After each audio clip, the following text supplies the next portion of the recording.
සුදුසු පුද්ගලයා තමයි අපි දාන්න ඕනේ ඕනම තනතුරකට. ඒක රාජ්‍ය සේවය වෙන්න පුළුවන්. ඒක නගර සභාවකට හරි පළාත් සභාවකට වෙන්න පුළුවන්. පාර්ලිමේන්තුවට වෙන්න පුළුවන්. සුදුසු පුද්ගලයා. ඒක තව අපි අනුගමනය නොකරන දෙයක් ඇවිල්ලා.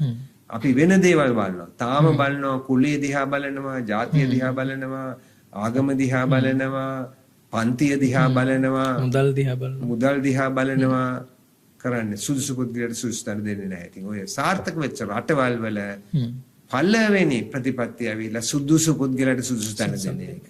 තේරෙනව නේද? ඊට පස්සේ අවංකභාවය අනිවාර්යෙන්ම අවංකභාවය. කවුරු හරි හිරේ ගිහිල්ලා තිනවනම් හරිද? යාට විරුද්ධව හිර දඬුවමක් දීලා තිනවනම් අධිකරණයක්. ලෝකේ ඕනෙම රටක.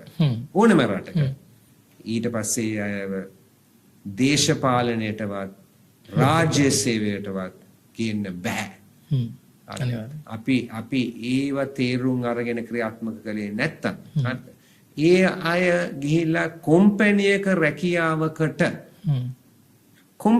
රැකියාවකට ඉල්ලුවොත් ඒගොල්ලන් ඒ පුද්ගලයා ගැන හොයලා බලලා දැනගත්තොත් මේ කෙනා ලංකාවේ මොකක් හරි වරදක් කරලා අධිකරණයෙන් තීන්දුවක් දීලා තියෙන යාට විරුද්ධව නැත්තම් වෙන රටක අධිකරණයෙන් යාට විරුද්ධව තීරණයක් දීලා තියෙනවා නම් අපේ රටේ කොම්පැනියක්වත් ඒ පුද්ගලයාව බදව ගන්න නැහැ.